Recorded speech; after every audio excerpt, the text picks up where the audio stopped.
नमस्कार, welcome back. कल रात मोदी जी की गवर्नमेंट ने एक डिसीजन लिया और डिसीजन इतना बड़ा है जिसके ऊपर मीडिया ने बात नहीं करी, लेकिन हमने भारत के फ्यूचर को हमने बचा लिया एक डिसीजन के साथ। अब देखिए डिसीजन क्या था। डिसीजन था कि हमने स्टारलिंक को भारत में एंट्री से मना कर दिया।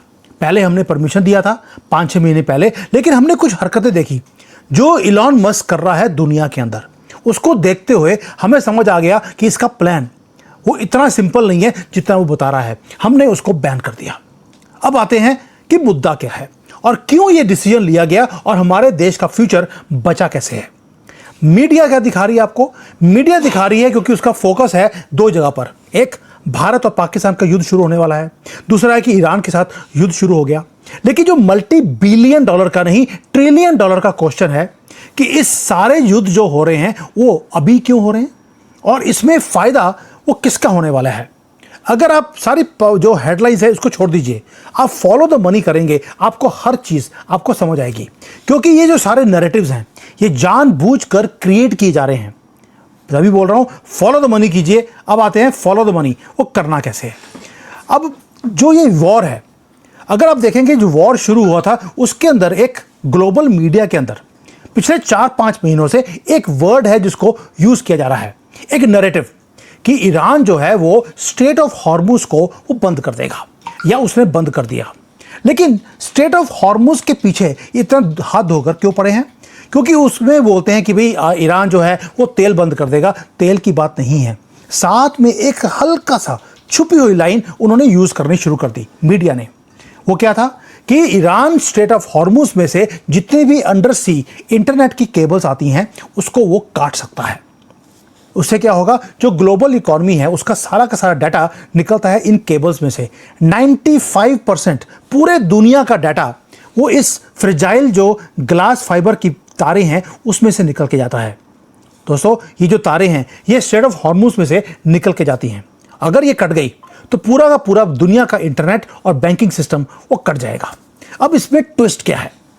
ट्विस्ट ये है कि ईरान ने कभी बोला ही नहीं कि वो इन तारों को वो काट देगा, क्योंकि इन तारों को काटने के लिए आपको सोफिस्टिकेटेड इक्विपमेंट्स की जरूरत है। वो ईरान के पास नहीं है। ईरान की मीडिया ने हमेशा डिस्कस किया कि स्ट्रेट ऑफ हॉर्मुज में से हम तेल के जो टैंकर्स हैं वो निकलने नहीं देंगे। हाँ, अगर कोई टैंकर निकलेगा हमें $2 मिलियन पर बैरल पर शिप हमें चाहिए। लेकिन उन्होंने कभी भी इन लाइंस को काटने की कभी भी थ्रेट नहीं किया। तो जो ये पूरा नैरेटिव था कि ईरान इन केबल्स को काट देगा, इंटरनेट बंद हो जाएगा, किसने किया इसको? इस फियर को मीडिया के अंदर ट्रांसफर किसने किया? उस बंदे का नाम है इलॉन मस्क। अब वो बोलेंगे यार अगर इंटरनेट की तारें कटती हैं तो इसमें इलॉन मस्क का फायदा क्या है? अब बताता हूं फायदा क्या है। जब ये नैरेटिव को स्प्रेड किया गया मीडिया के थ्रू कि ईरान इंटरनेट की तारों को काट रहा है स्ट्रेट ऑफ हॉर्मुज में, उसी हफ्ते क्या हुआ, स्पेस एक्स क्वाइटली एक फाइल करता है ब्लॉकबस्टर आईपीओ का प्रोस्पेक्टस कि वो दुनिया का सबसे बड़ा एक आईपीओ निकालने वाले हैं। दोस्तों, ये है geopolitics at the highest level. Narratives को पहले इंजीनियर किया जाता है ताकि ट्रिलियंस ऑफ डॉलर्स मार्केट से उठाए जाएं। और इलॉन मस्क प्रिपेयर कर रहा है किसके लिए? जो अपना स्पेस का एम्पायर है उसे वो लेके जा रहा है आईपीओ के अंदर। और आईपीओ के अंदर वो भी कितना, सिर्फ $1.75 ट्रिलियन, यानी कि भारत की जीडीपी का 50%। इतना बड़ा आईपीओ है। आज तक कभी इतना बड़ा आईपीओ कभी निकला नहीं है। वैल्यूएशन है, सॉरी, ये वैल्यूएशन है $1.75 ट्रिलियन की। वॉल स्ट्रीट को सिर्फ इसको एब्जॉर्ब करने के लिए $75 बिलियन कैश चाहिए, सिर्फ इसको नया कैश इसको एब्जॉर्ब करने के लिए मार्केट के अंदर। अब आप कनेक्ट कीजिए डॉट्स को कि पहली बात ये है ग्लोबल नैरेटिव को स्प्रेड किया गया कि ये जो अंडर सी की केबल्स हैं वो डिस्ट्रॉय कर दी जाएंगी। उसके बाद इलॉन मस्क पोजीशन करता है स्टारलिंक को not as a product, as a only saviour of global economy, कि अगर आपको अपनी इकोनॉमी को सेव करना है तो आपको स्टारलिंक साथ में लेना पड़ेगा। आपको याद है कि जब स्ट्रेट ऑफ हॉर्मुज में भारत की शिप्स ब्लॉक हो गई थी तो इलॉन मस्क, डोनाल्ड ट्रंप दोनों ने मिलकर मोदी जी से बात भी किया था। क्या बोला था उन्होंने कि आपको चिंता करने की ज़रूरत नहीं है, आपकी जितनी शिप्स हैं उसके ऊपर मैं स्टारलिंक के डिवाइसेस लगा दूंगा ताकि आपके कम्युनिकेशन लाइंस कभी भी कटे नहीं। दोस्तों, ये जो वॉर है जो ईरान के साथ, उसको अब ये सी बेड पे लेके जाने की कोशिश कर रहे हैं। और बचाएगा कौन? आसमान में स्टारलिंक की जो डिवाइसेस हैं वो आपको बचाएंगी, ये आपको दिखाया जा रहा है। मोदी जी को दिख गया था ये कर क्या रहे हैं, इसीलिए उन्होंने कल रात को इसे बैन कर दिया। इसे भारत में रोल आउट करने नहीं दिया जाएगा। लेकिन इसके पीछे 2-3 चीज़ें और भी हैं। 2-3 चीज़ें क्या हैं? आप देखिए, जब जैसे ही इलॉन मस्क ने ये सारी चीज़ों को स्प्रेड करना शुरू किया, पैनिक मार्केट में स्प्रेड होना शुरू हो गया। जो कॉर्पोरेट के जायंट्स हैं जैसे गूगल है, मेटा है, उन्होंने इमीडिएटली इमरजेंसी के प्लान्स बनाने शुरू कर दिए। उन्होंने अपने आप को बचाने के लिए, नॉट ओनली देम, इवन जो भारत की बड़ी बड़ी कंपनीज हैं, इन सब ने अपने आप को बचाने के लिए इमरजेंसी रीरूटिंग करनी शुरू कर दी अपने डाटा की। डाटा किंग है, इसलिए जिसका जैसे भारत का डाटा अगर अमेरिका में पड़ा हुआ है, अब भारत में डाटा सेंटर्स खुल रहे हैं, वहाँ पर इसे ट्रांसफ़र किया जा रहा है। जो बिग टेक कंपनीज हैं उनके पास ऑप्शंस नहीं है। इलॉन मस्क पूरे कंपटीशन को ख़त्म करने की राह के ऊपर है। उसे मालूम है कि बिग टेक कंपनीज के ऊपर डेट बहुत ज़्यादा है, नया डेट उनको मिल नहीं रहा। अगर वो उधार मांगने की कोशिश कर रहे हैं, उनको मार्केट से उधार नहीं मिल रहा। टेक कंपनीज ऑलरेडी इस साल $110 बिलियन से ज़्यादा उधार उठा चुकी हैं और लैंडर्स अब उनको पैसे नहीं दे रहे। अब क्या हो रहा है? जैसे गूगल है, गूगल ने अपने शेयर्स बेचने शुरू कर दिए, मेटा ने अपने शेयर्स को बेचना शुरू कर दिया, सिर्फ इसलिए कि मार्केट से पैसा उठाया जाए। लेकिन इलॉन मस्क वो बिल्कुल उल्टा काम कर रहा है। उसे मालूम है अगर वो भी मार्केट में जाएगा तो पैसे नहीं मिलेंगे।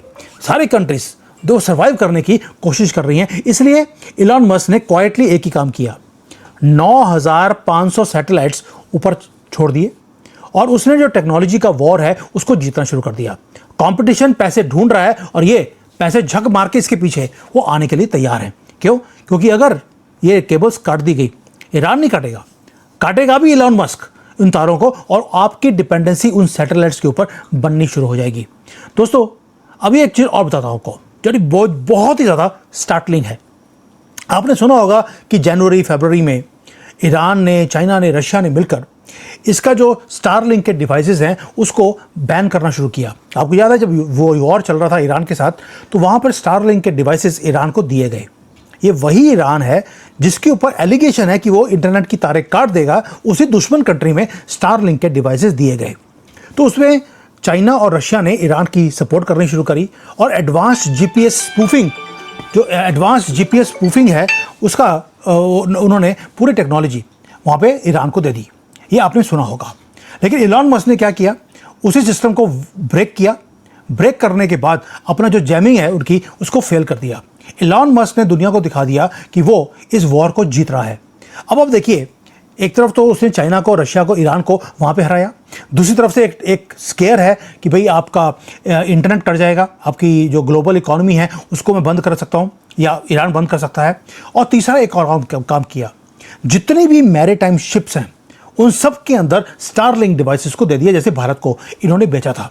उससे हो क्या रहा है, जितनी मेजर ग्लोबल शिपिंग लाइंस हैं उन्हें फोर्स किया जा रहा है कि अगर आपको किसी भी वॉर जोन के बीच में से जाना है, आप स्टारलिंक का डिवाइस लगा लीजिए। आपको 220 MB की पर सेकंड की आपको मैं फ्रीक्वेंसी के ऊपर आपको डाटा ट्रांसफ़र करवा सकता हूँ। ये बिल्कुल केबल फ्री है। उसके अंदर आपको सी बेड में डरने की ज़रूरत नहीं है, कोई कोस्ट लाइन पर जाने की ज़रूरत नहीं है, बस आपको किसी की परमिशन भी लेनी नहीं है, आपको सिर्फ स्टारलिंक का डिवाइस लगाना है। दोस्तों, now you see Elon Musk किस तरह से इस गेम को खेल रहा है। वो खेल रहा है कि किस तरह से दुनिया का जो फ्यूचर है उसको अपने हाथ में उसने रखना है। और दूसरा, केबल्स को काटा जाएगा ताकि जो उसका वैल्यूएशंस हैं वो और बढ़ जाए। और ऑल्टरनेट, इलॉन मस्क का जो स्पेस का नेटवर्क है, इसका ऑल्टरनेट क्या है? ऑल्टरनेट एक ही है, वो है वो केबल्स जो कटने वाली हैं ईरान की तरफ से। और अगर ये केबल्स कट गई तो जो आज $1.75 ट्रिलियन का जो एक इवैल्यूएशन है इलॉन मस्क की कंपनी की, वो बढ़ के 2 ट्रिलियन या 3 ट्रिलियन भी हो सकती है। इसलिए बोल रहा हूँ, अभी तो उसने अनाउंस किया है 1.75 ट्रिलियन, इसके बाद केबल्स को काटा जाएगा। काटने के बाद उसके अपने जो वैल्यूएशंस है उसको बढ़वा लेगा, और बढ़वाने के बाद पूरे दुनिया का जो पैसा है वो खींचने वाला है। और दूसरा एक और भी चीज़ है, जो शॉक वेव्स हैं वो बढ़ने शुरू हो गए कंट्रीज़ के अंदर। हर कंट्री सोच रही है कि ये तार तो कटने वाली है, और तार के कटने के बाद क्या होगा कि जो हमारी सॉवरेनिटी है वो तो हमारे हाथ में रहेगी नहीं। आज हम अपना इंटरनेट खुद यूज़ करते हैं, लेकिन अगर वो इलॉन मस्क के स्टारलिंक के थ्रू होकर आएगा तो होगा क्या, हमारा डाटा कॉम्प्रोमाइज़ हो जाएगा। जो वो दिखाना चाहेगा या जब दिखाना चाहेगा तब दिखाएगा। आपको याद होगा जब म्यांमार में जो वहाँ से निकलती हुई शिप्स निकली थी जिसके अंदर ड्रग्स थे, जब हमने उनको पकड़ा, या बांग्लादेश के बॉर्डर के पास हमने लोगों को पकड़ा तो उनके पास स्टारलिंक के डिवाइसेस थे। अब आपको समझ आएगा कि हमने इस एक स्टारलिंक को बैन करने से अपने कंट्री के फ्यूचर को कैसे बचाया है। दिल्ली ने क्या बोला, उन्होंने सिंपल एक ही चीज़ बोली है कि ऑफिशियल रीज़न हमने बैन क्यों किया है। उन्होंने बोल दिया दिल्ली ने कि जो स्टारलिंक के डिवाइसेस हैं, एक तरफ आप ये बोलते हो कि ईरान इन केबल्स को काटने वाला है और उसी ईरान के लोगों को आप स्टारलिंक के डिवाइसेस भी दे रहे हो। तो gravity of the situation is, कल को आप बोल सकते हो कि भाई हमने स्टारलिंक जो है भारत को दिया है लेकिन साथ में पाकिस्तान को भी दे दिया, भारत का ब्लॉक कर दिया और पाकिस्तान का चल रहा है, तो हम क्या करेंगे। हम अपनी सॉवरेनिटी को एक बंदे के हाथ में हम नहीं दे सकते। अंडर सी केबल कटेंगी ये हमें दिखता है, लेकिन ये हमें हॉस्टेज भी बना सकते हैं। और यही रियलिटी है 2026 की।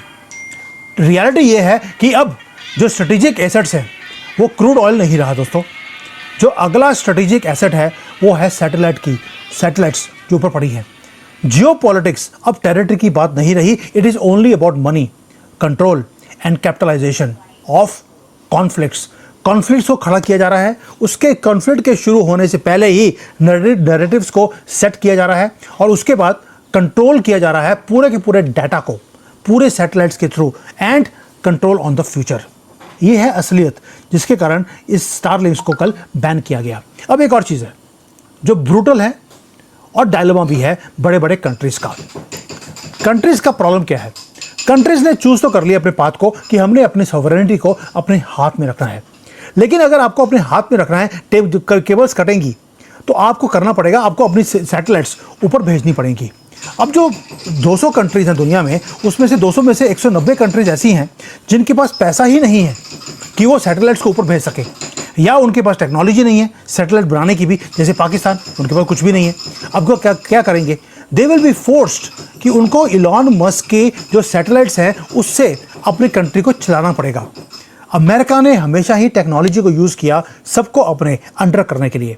आप सोशल मीडिया देख लीजिए, आप ट्विटर है, फेसबुक है, यूट्यूब है, गूगल है, कुछ भी ले लीजिए, सारा ओन्ड बाय अमेरिका है और वहाँ पे वोकिज़म का जो सिस्टम है वो सारा हमारे कंट्री के अंदर जाता है।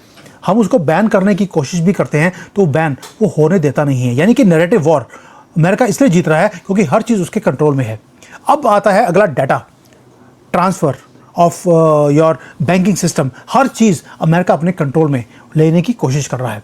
आपको क्या लगता है, इलॉन मस्क के बारे में ट्रंप ने एक बार बोला था, ही इज़ अ जीनियस। और अगर डोनाल्ड ट्रंप किसी की तारीफ़ करने लग जाए जो अपने सिवाय किसी और की तारीफ़ कर नहीं सकता, इसका मतलब है सामने वाले ने कुछ बहुत ही ज़्यादा एक्स्ट्रा ऑर्डिनरी किया होगा।